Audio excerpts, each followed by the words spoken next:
Let us now begin our class of the Surangama Sutra. The Surangama Sutra.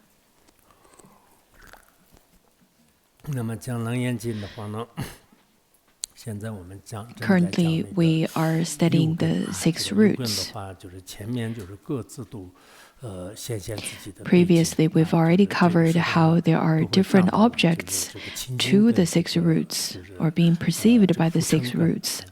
Also, we've covered the pure roots and the superficial roots or ordinary roots.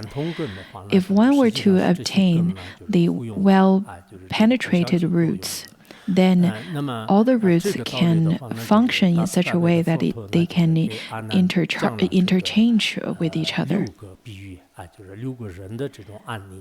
The great compassionate Buddha also gave Ananda 6 examples, out of which 3 had not attained the arhathood and 3 did.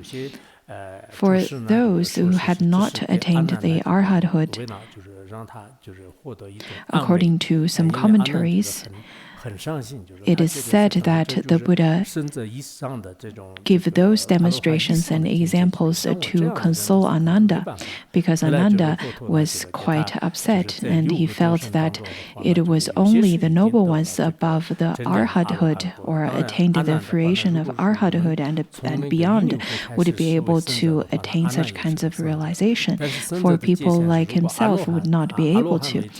For such reason, the Buddha then gave the example of both of the sentient beings that had already attained arhathood and the ones that had not. Ananda, since he had already attained the first fruition, the Shrodapana fruition, and he could be also considered as a noble one, because there are two possibilities. One, to count the ones that had already attained the first fruition as the noble ones, and the other one, the ones who had already attained arhathood as noble ones. So, to demonstrate in such a way, Ananda felt quite consoled and received certain kinds of confirmation from the Buddha, which demonstrates that if he were to try his best, he would also be able to have the opportunity to attain arhathood. Well, by now we can see that after attaining certain amount of merit or certain amount of fruition, not even the true noble fruition, one still would be able to perceive the object not by using their flash eye. Nowadays, we see that there are people with supernatural power or people with some kinds of powers that surpass that of the ordinary people. But however, those kinds of supernatural power would be different than the ones that we talk about, which is uncontaminated powers, uncontaminated penetrations. For the uncontaminated penetrations are usually obtained by people above the noble fruition. The ones with the contaminated supernatural powers sometimes would be able to see others' bardo body, what the bardo body is doing, but they're not necessarily seeing it with their eye root, this flash eye. With our flash eye, we would not be able to surpass a few mountains. But there are people who have those supernatural powers. They would be able to see not by relying on the flash eye route. Before studying the Surangama Sutra, some people may feel that, well, how could you see a bardo body? I remember the story of a person who had certain level of those kinds of supernatural power, and it was once that he got lost on the way because there was a heavy fog on the way, so he got lost. So many laughed at him, saying that this person could only see the ways to Bardo, but not seeing the road in the real world. But that that could be true, because if one were to rely on the flesh eye, one would not be able to see certain things. But by relying on the special root or the pure root, one would be able to see, surpass that of the perceptible object of the flesh eye. There are people with certain developed levels of powers that can surpass those of the ordinary people, or certain kinds of special inspirations than the others. But we cannot completely deny that kind of existence by saying that, oh, this person probably just making it up, this person's lying about it. I think it really depends, because if a person were to lie about it, then after a little while, if you were to ask that person the same question, the person may not provide you the same answer because he or she may forgot about it. But there are people who indeed do have those special powers too. After studying Surangama Sutra, you should know that by relying on the 6 roots, one should be able to surpass that of the ordinary roots. This is quite meaningful. At least we should know that we should not fathom of the other's perception by our perceptions. Now let's continue with the teachings today.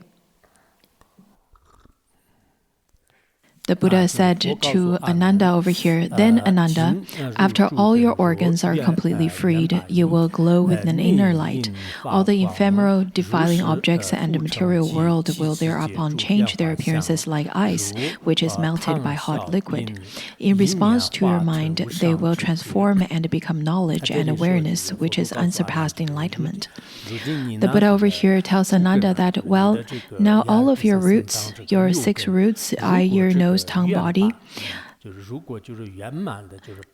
are completely freed from the 6 objects. Once they're completely freed from the 6 objects, then you will glow with an inner light.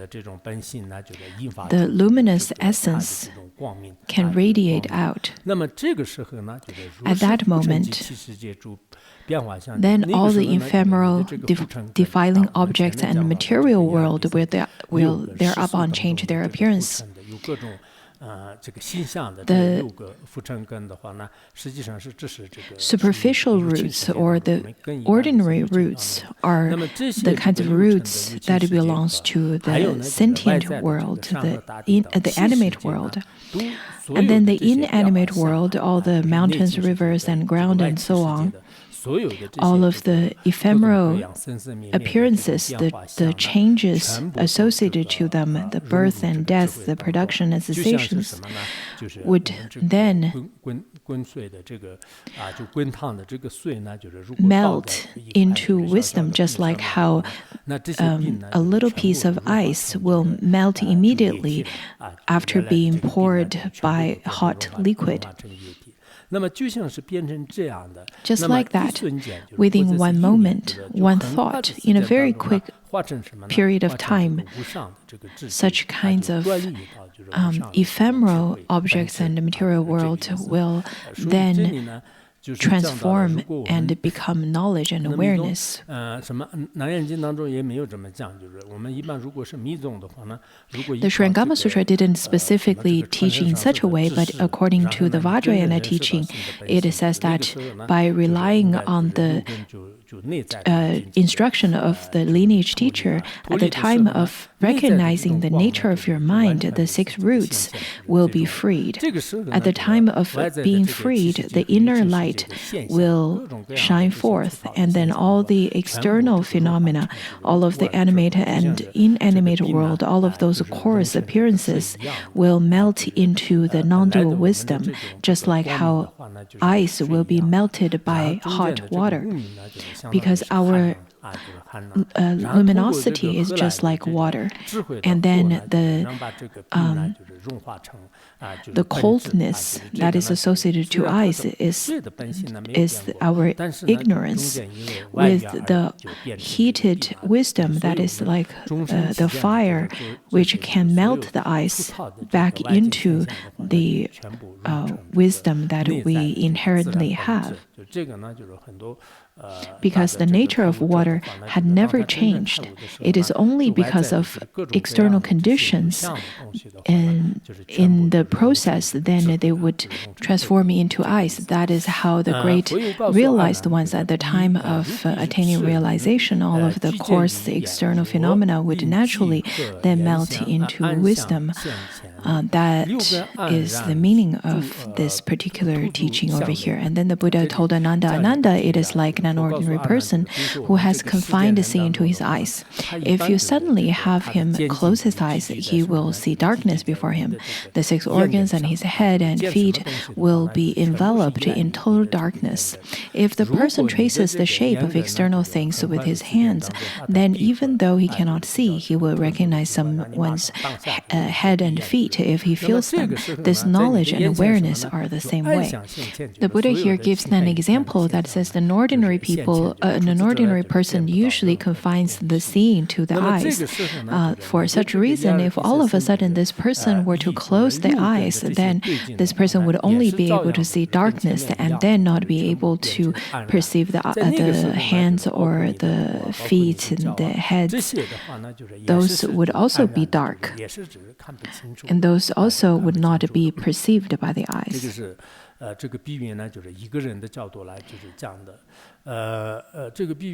This particular example, according to Master Jiaoguang and other commentaries, states that this example uses the human body. This particular example takes a person's body as an example, as a demonstration. But according to some great masters, they had demonstrated in the commentary saying that there are the 2 people in this particular example. What it means is that if a worldly person were to confine all the seeing to his eyes at the time of closing the eyes, then there are no other things other than darkness. At the same time, if another person were to stand in front of this person, then you would not still be able to see this person's hands, feet, and body. This is the example given by Master Jiaoguang and other masters. The particular explanation is a bit different, and in the Tibetan translation, it is translated the same way as the 2 people. And then to continue this example, it says that if this person traces the shape of external thing with his hands, then even though he cannot see, he will recognize someone's head and feet if he feels them, let it be himself, his own hands and feet, or the other person that's standing in front of him, the heads and feet and hands. One would still be able to understand that those are the feet and hands through his tactile sensations.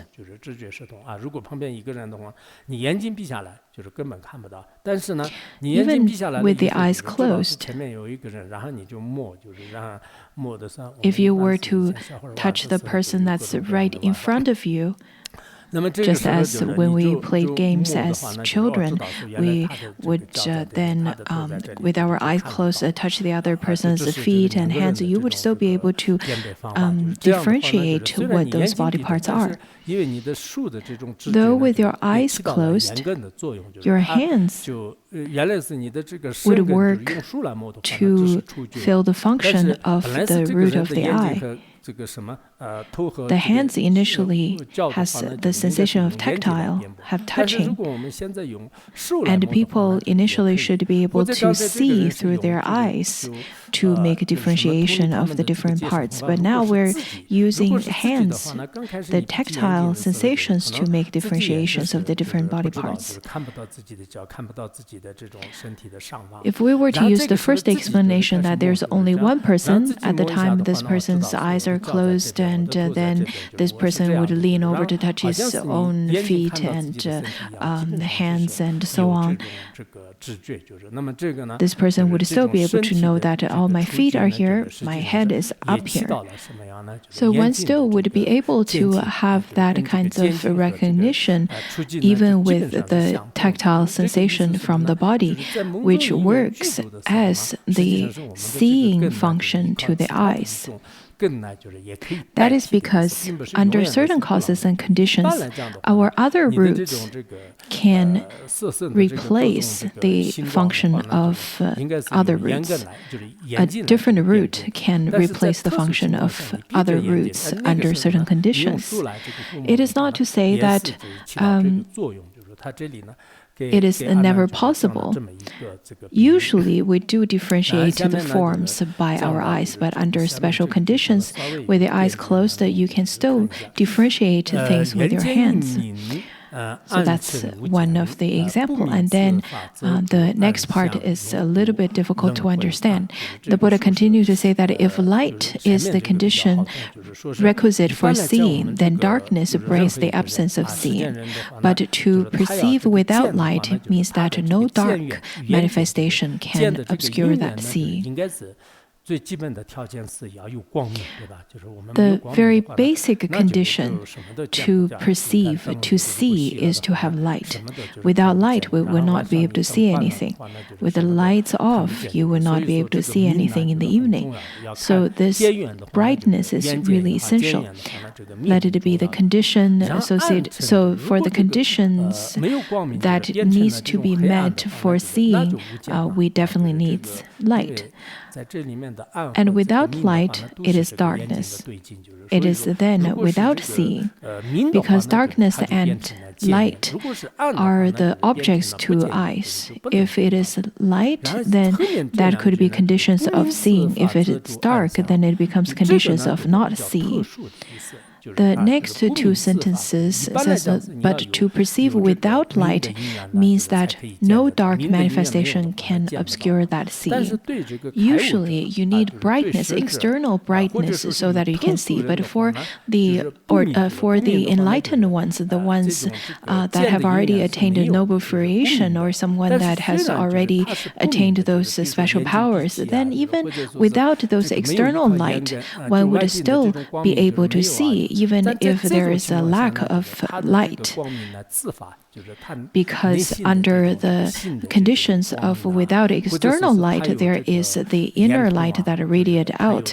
So that kind of inner light that radiates out could refer to the miraculous power of eyes, or the clairvoyance, or those kinds of superpowers. With those kinds of miraculous penetrations, these type of people do not need the support of the external light.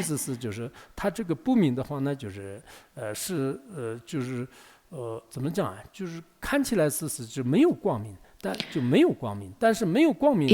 the lots of commentaries, the not bright is quoted in such a way that demonstrates that it seems to be without light. But there is the light that radiates from inside, with the inner light that radiates out, which could illuminate the seeing still. As long as such a person were to have this inner light, then no dark manifestation can obscure seeing. Usually for an ordinary person, we need flashlight, for example, at the time when we walk on the road in the night. But if I were to be enlightened or have some kinds of realization, higher realization, that I do not need to rely on the external light, then I can go wherever I wish, even in the darkness. that is not of a problem at all. So all of those external darkness would not become obscuration to us as long as we can attain such kinds of realization. I believe lots of the teachings within Surangama Sutra can truly inspire your inner insights and inspire your realization. Someone attained realization, for example, at the time of studying this particular verse, saying to perceive without light means that no dark manifestation can obscure the seeing. According to the autobiography of the great masters, it says that there was a person whose name is Tan Yao. 然后贪药是那个光耀的耀，就是贪药啊。他是什么样呢？就是他就是母亲怀孕小的时候，母亲怀孕的时候呢，就梦到了好像 At the time when he was impregnated by his mother dreamt of him merging into her embrace. And then a monk in the dream said that it is in an auspicious day that the light of the Buddha had already bestowed over here. And then all kinds of auspicious signs showed up in this household. This particular child at the age of 7 were able to attain lots of knowledge without deliberately engaging in studies. So he was extremely smart. At the age of 9, he started studying Surangama Sutra. And when he read these particular 2 verses, but to perceive without light means that no dark manifestation can obscure seeing, he attained realization. And then after that, he had no obscuration to any knowledge, to literature, to any kinds of knowledge. We can see through history a great numbers of great masters of the past and the true practitioners can attain realization through studying and chanting the Surangama Sutra or practice upon it. There are lots of practitioners attained realization through the blessings of Buddhas and Bodhisattvas at the time of studying the Surangama Sutra. And also, maybe it is very much connected to your causes and conditions. I noticed that lately many people had great faith in the studies and the practice of Surangama Sutra. The Chinese language, the Chinese translation of this sutra is a bit difficult to understand, and sometimes at the time of reading them, I do feel that they're difficult. At the same time, the words and the sentences are indeed really beautiful. If you can continuously to engage in the study and practice of this sutra, you will definitely be able to receive the great blessings of this sutra, and we will be able to develop great faith to this sutra as well. So we should constantly prostrate to this sutra, make offering, and chant and practice this sutra as much as possible. In such a way, we should be able to attain realization. Ever since such a long history, the great masters of the past had placed such great importance on this sutra. There must be some profound causes and conditions, and there must be some very profound sacred teachings that's concealed within. So at the time that we, the later generations, can encounter this supreme dharma, means that we can also understand some of the teachings from the Surangama Sutra, and we have also these auspicious connections to this sutra. To truly understand the Surangama Sutra will definitely need lots of effort. It takes me a long time for me to understand it as well, and I cannot say that I truly and fully understand it. Also, I try to rely on the Tibetan language translation so that I can explain the teaching to you. But this particular translation is still a little bit different than the other ones. It is because at the time of making this translation, the translation style was different than during the time of Sonsang Khampo and Tomi Sampota. At the time of the older translations, when even the great translators such as Berutana and Yeshidita and so on, all of those translators would translate in such a way that it would be easy to understand, and they follow certain regulations and formats. Though there are certain levels of beautifying the language, the translation followed by the rules that's made by the great kings such as Trisong Ditsen and Songtsam Gampo, the translations are much easier to understand. For that reason, the Tibetan Tripitaka, if you were to read it, it would be very clear to understand it. But the Surangama Sutra was translated under the guidance of Master Zhangjia, and at that time the translation was rather quite a bit different.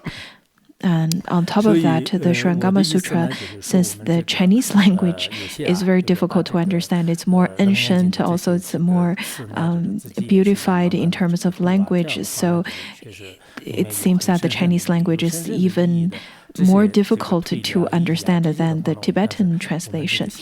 But there are a few places it took me quite a long time to try to gain certain understanding. Even the Tibetan translation is a bit difficult to understand as well. For that, we can imagine how difficult it is for you to understand the Chinese translation. Anyhow, I am sure if we were to study the Surangama Sutra, we will be able to gain understanding of it.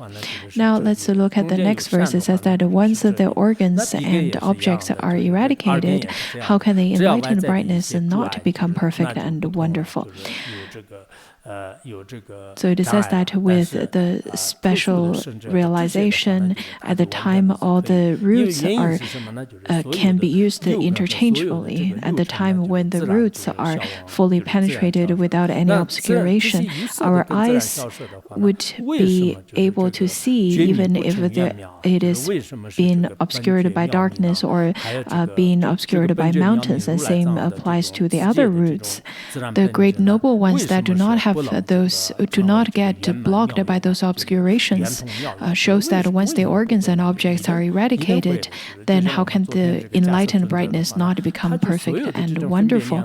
And why couldn't the perfect nature of Buddha nature, the perfect natural wisdom, to be perfectly manifested? Why wouldn't that be? Just like when we talked about the Mahakashyapa, whom already put extinction to the dualistic thoughts and grasping mind, had then already attained the perfect knowing. That is, of course, for the realized ones, that is perfectly reasonable.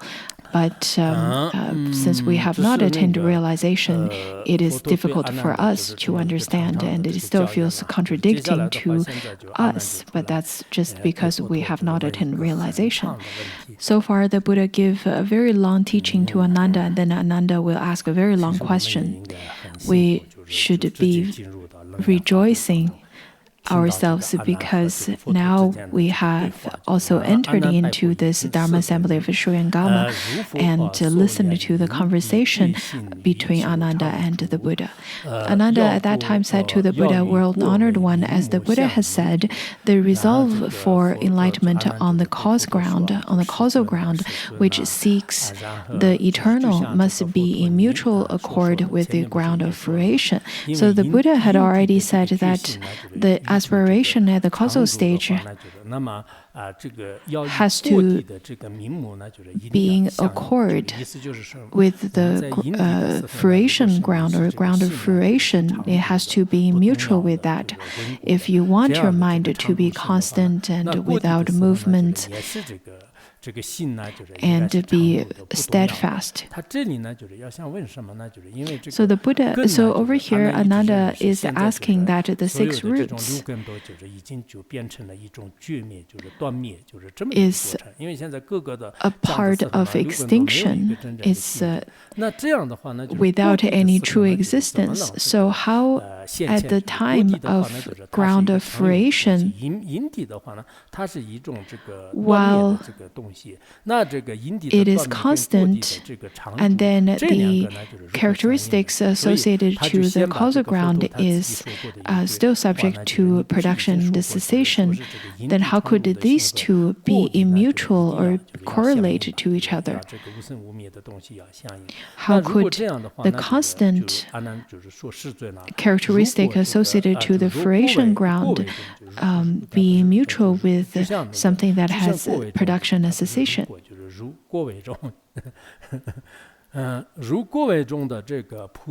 World honored one, the ground of fruition is Bodhi, Nirvana, true suchness, the Buddha nature, the Amala consciousness, the empty treasury of the thus come one, the great perfect mirror wisdom. But although it is called by these 7 names, it is pure and perfect. Its substance is durable like royal Vajra, everlasting and indestructible. There are 7 names associated to Bodhi, to the ground of fruition. This is from the different aspects to describe it. For example, from the aspect of realization. And when we talk about nirvana, it is from the eradicating of all the obscurations. And then suchness is without change, changelessness. The Buddha nature is something that is already inherent within all sentient beings, that is not changing and without any destruction from that particular level. The Amala consciousness is the untinted consciousness, undefiled consciousness. This is Sanskrit. Some would consider this as the 9th consciousness. Some says it's the 8th. In whichever way, it shows that at the time when it is impure, it is alaya. At the time it's pure, it is the Amala consciousness, that is the pure natural wisdom.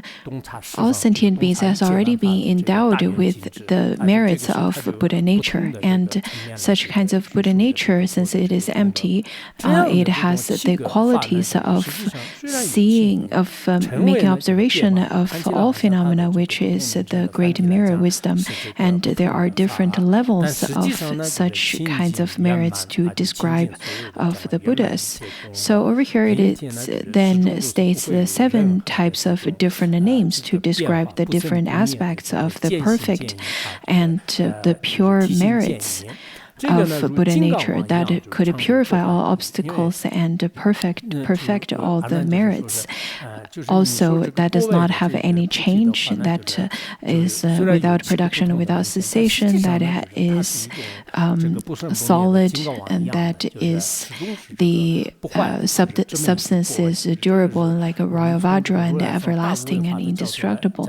So Ananda says that since you've already stated that there are 7 different names associated to the fruition, that is the Bodhi, that is not that is indestructible like the Vajra king, then from the Buddha nature's great unconditional Dharma's perspective speaking, Ananda continued to ask questions, saying that if the seeing and hearing are apart from light and darkness, movement and stillness and penetration and obstruction, and are ultimately devoid of substance, they are then like thoughts apart from sense objects.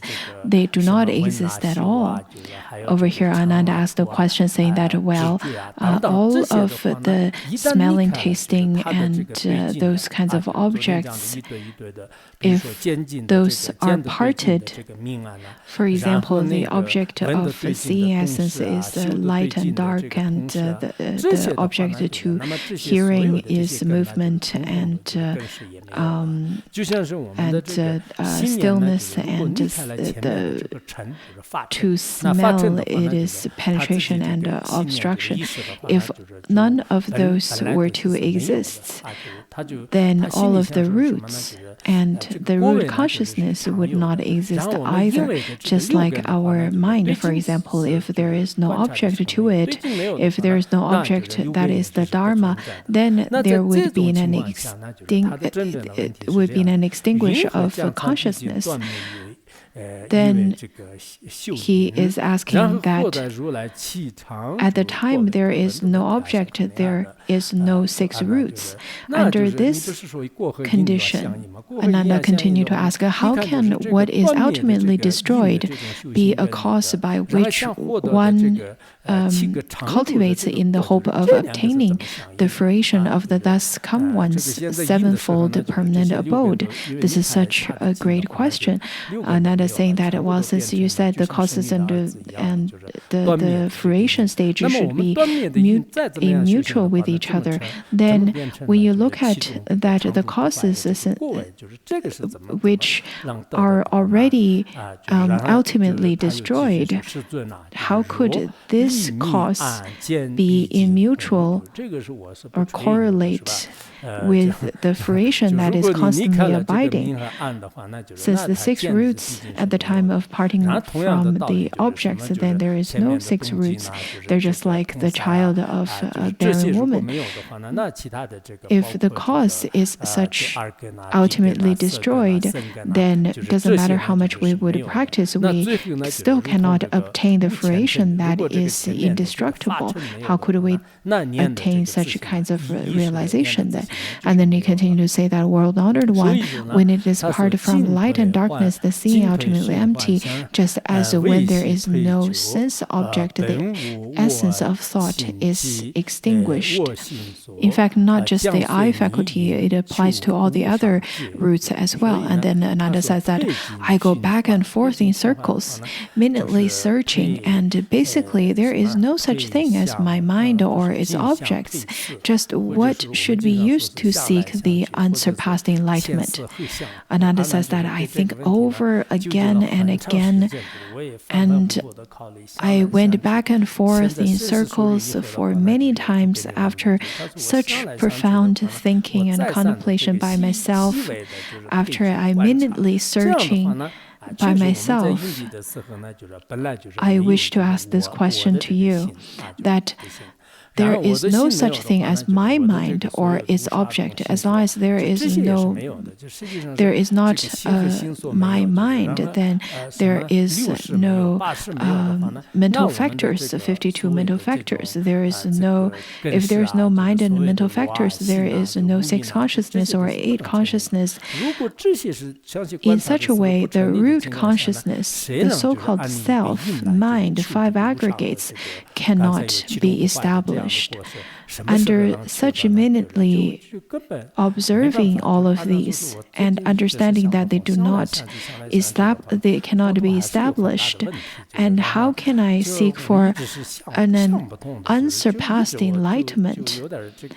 Ananda says that I really couldn't think through. After thinking it over again and again, I feel that Buddha, you're giving, your teaching has a big loophole in there, and I cannot understand it. So today I would like to risk my life and ask the question to you again, which reminded me that the other day a Khenpo started to complain about my faults. And I replied to him by saying that, why do you only pay attention to my faults? The Khenpo replied by saying that I've heard that others stated you like others to praise you, but I think it's quite good to reflect some of your faults to you as well. And then I said that, but I do not agree to the faults that you pointed out, though that I do have faults. But if you were to blame everything to be my faults, I do not agree. And then we started to debate over those. And then I pointed out it was his prejudice.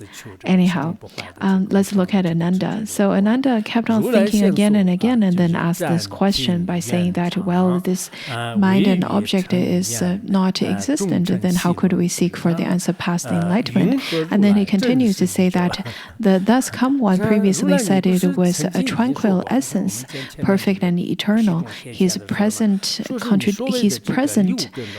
contradiction defies belief and is a resort to idle theorizing. How can the thus come one's words be true and actual?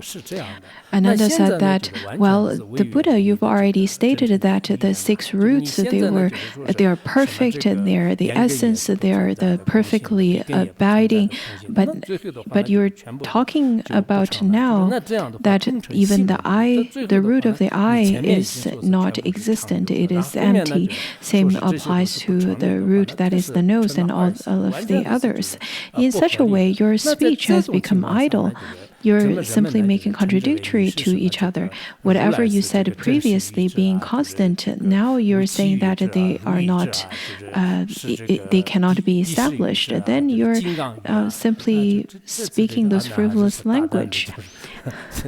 How are you still renowned as being the one that talks the true words and actual words and words that's diamond-like?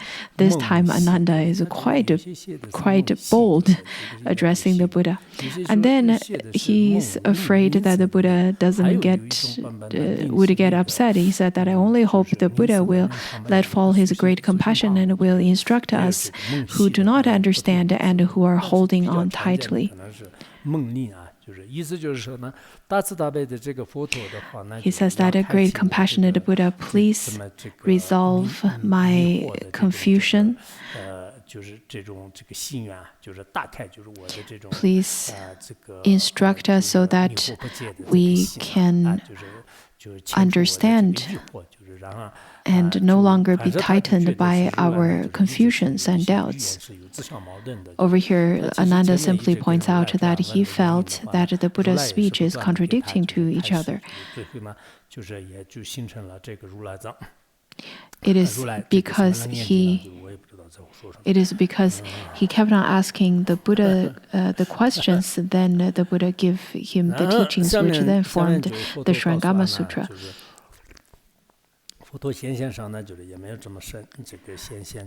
The Buddha did not appear to be upset at all. The Buddha told Ananda, you study and learn much, but you have not yet extinguished outflows.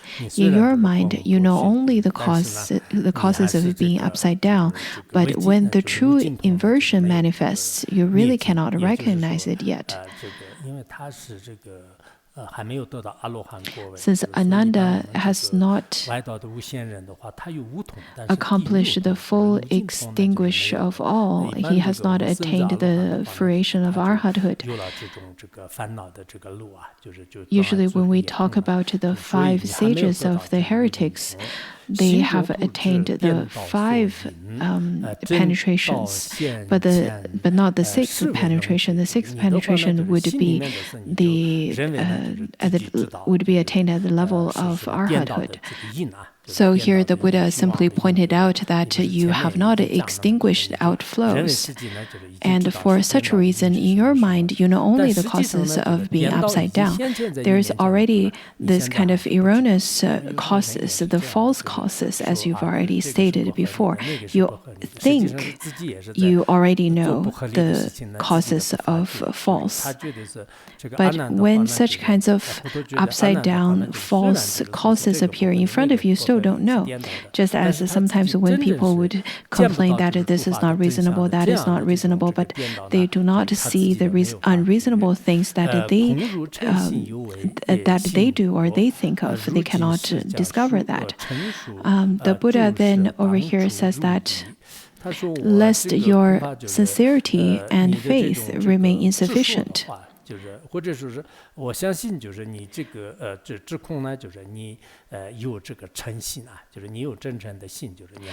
Buddha said that I know that you have sincerity and faith. I will try to make use of an ordinary happening to dispel your doubts.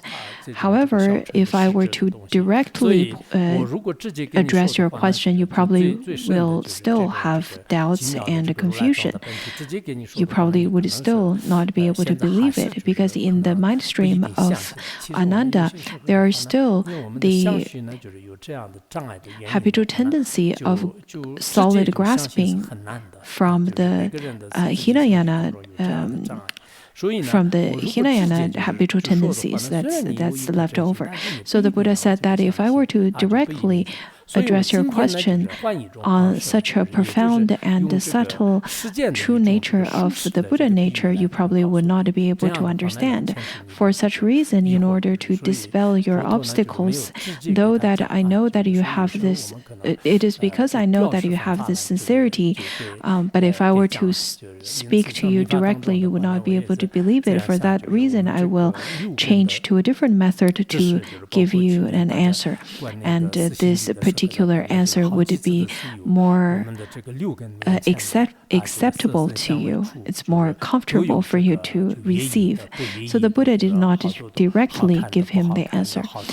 In Vajrayana, sometimes I think that we also receive similar instructions. For example, at the time of receiving the empowerment of the four Ningtics, we would receive various kinds of objects in front of the six roots, some pleasant, some unpleasant, some beautiful, some not.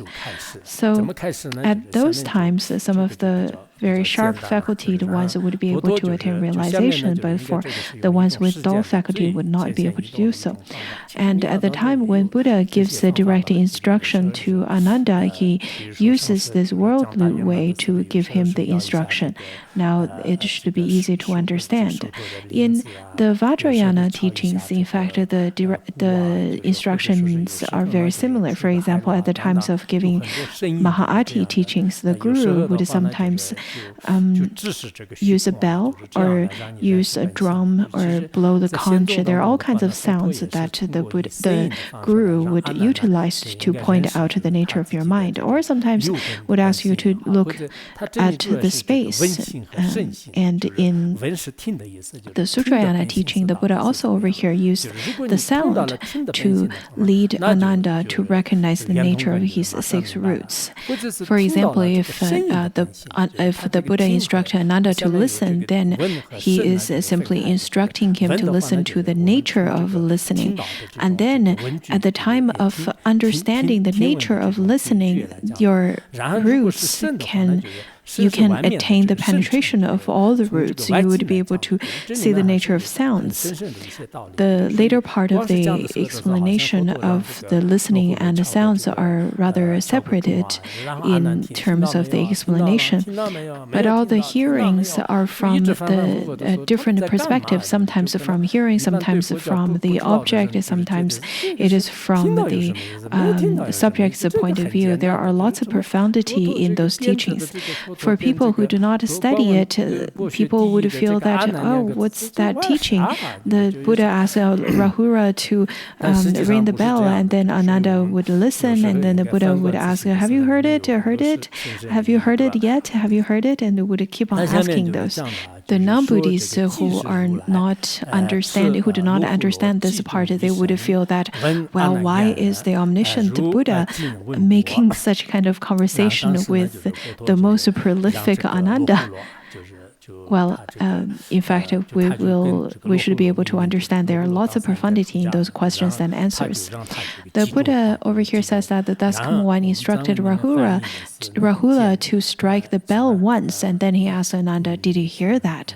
Ananda and the member of great assembly all said, we heard it.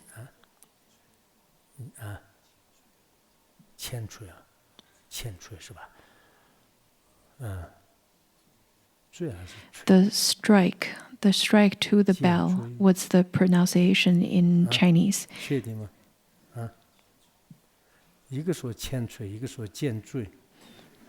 There are two disciples stated a little bit different pronunciation, and Kempo is simply verifying what's the proper pronunciation of the term. 尖锥吧，你看，啊，寺院里面说尖脆是吧？寺院里，那如果宿楼的话，你们寺院是特殊寺院。我觉得尖锥，啊，然后后面是锥还是脆？尖脆是吧？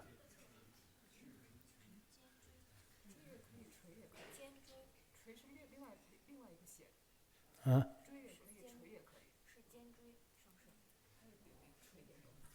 我是一直念剑椎，锤也可以说。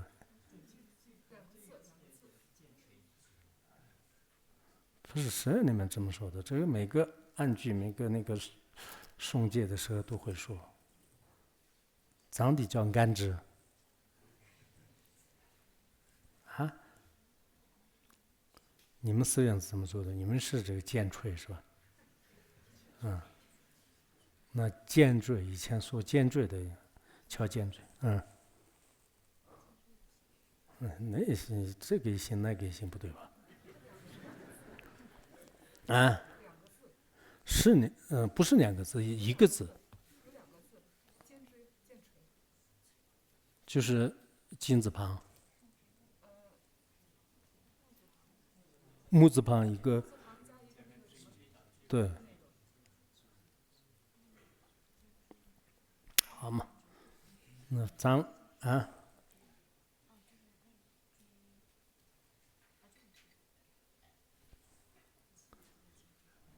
哇，我们有时候是，汉文有时候复杂，尖锤、尖锥，那确定了没有？现在我知道是2个字，但是读音的话呢，应该是基本上准确是一个吧，就是尖锥，尖锥就是这么长的一个，它在戒律里面已经讲它的大小长短。讲戒的时候怎么讲啊？一切有部戒律里面一直讲它的很多的。以前我刚开始的时候都是也什么怎么弄的？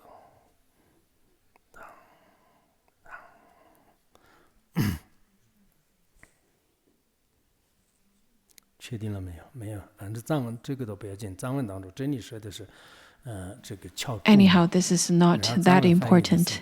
Over here it says that it is to strike the bell. 不知道梵文当中是钟吗？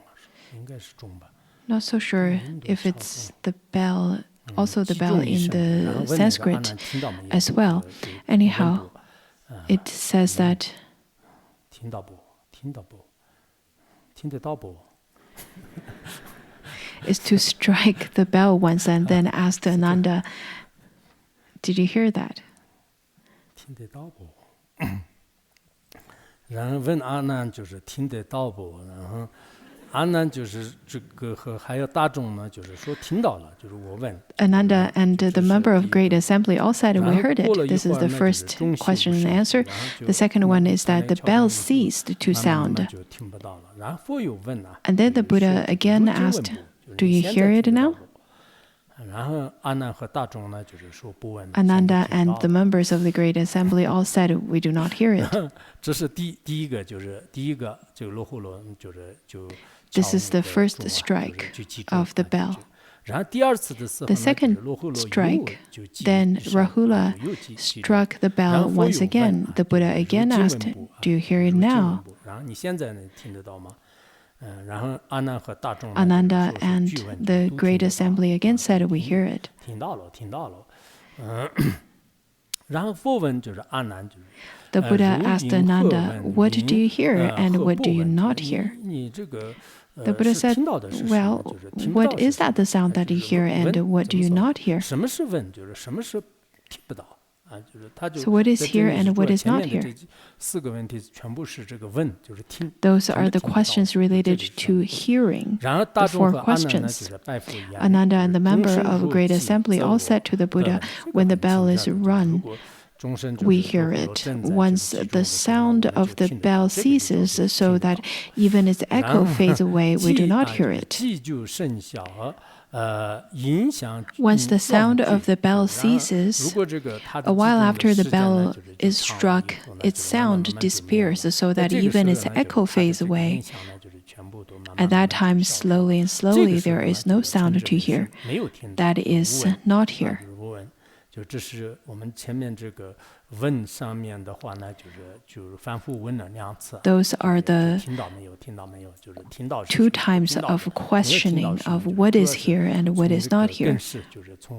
Those are from the aspects of the roots, whether you can hear through the roots or 观 not. 察问性，就是他问的本性是什么样？观察圣的本性，声音的 And 本性 then 是什么样？ later there are questions on what's the nature of hearing and what's the nature of sound. The Buddha then asked Rahula to strike the bell for the 3rd time. 然后呢，就是问阿难言，如今 The Thus-come one again 下面的是这个 instructed Rahula to strike the bell, and he asked Ananda, saying that, is there sound now? Ananda and the members of Great Assembly all said that there is a sound, because there is the bell that just struck. 分的话呢，我们自己有时候想想，比如说我们这个吹海螺啊，就是吹海螺的时候呢。 For us, since we are not striking the bell, but we have the sound of the conch being blown, at the time of hearing the sound of the conch, you can also make the observation of the conch sound. 什么时候？ Did you blow the conch before my class? 多钱？ How in advance of the class? I don't think I've ever heard the blown of the conch. In the past, I used to blow the conch myself before my classes to the others, and every time we would contemplate in such a way that it's wonderful that I still have this opportunity to blow conch and to give Dharma teachings in this lifetime. There were people who offered to blow the conch for me, and I said that it's okay. I think I can do that myself, because every time when I blow the conch, I would contemplate in such a way that may I have the opportunities to blow conch for lifetimes. Of course, back then we didn't really have that many people. I only had maybe a dozen or maybe a dozen or so people. Usually at that time, if there's more than a dozen people or maybe about 20 people in that class, people would say that there are too many people in that class. Anyhow, I used to blow the conch by myself. And at that time, Phuntsok Rinpoche would walk to the Gandhara shrine hall, and he would ask the people that blow the conch at the time, or before that, there is a very long mantra to be chanted at the time of blowing the conch. So one should be chanting the mantra at the time of someone else is blowing the conch. I think whenever we have time over here, since we all attend Dharma classes, we should blow the conch. And recently I've heard it very often in the morning, and I hear it most in the morning. I think this is quite skillful. It's a skillful means to blow the conch to benefit sentient beings, also to benefit ourselves as well. Anyhow, for the 3rd time that Rahula struck the bell, the Buddha asked, do you hear it? And then the Great Assembly and Ananda said, yes, we did. And then the Buddha asked again. After a while, after the sound ceases, the Buddha said that, do you hear it again? Do you hear it now? The Great Assembly and Ananda said that no, there is no sound anymore. For the 4th time that Rahula was instructed to strike the bell,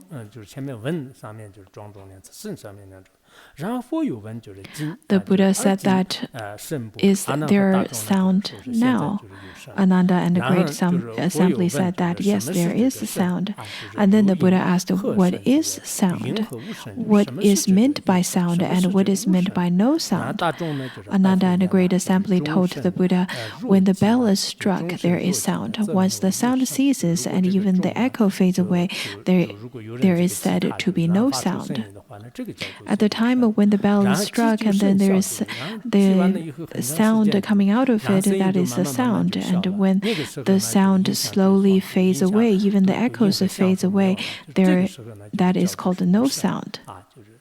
上看起来的是好像如来和那个 It seems to be 阿难的话呢，就是一直在这样玩，就是就 a 这个 game 是 that 只有一 the 句话 thus 就去 come 解决 one 了， is 但是这 playing 个 with 力量 Ananda, 呢 and 就 it 是 seems 显 to be 现身的 quite easy to 在经 resolve 往上 the 想一想， questions 就看看 asked 这 by the 到底 Buddha. 是表示 But 什么 there 样 is such 就让明天 profundity 具体的 within 这 those 个意思 questions 呢 and 在这 answers. 个 I 当中会 wish 讲 that you 到的。 could contemplate upon it, and we will further explain the meanings tomorrow.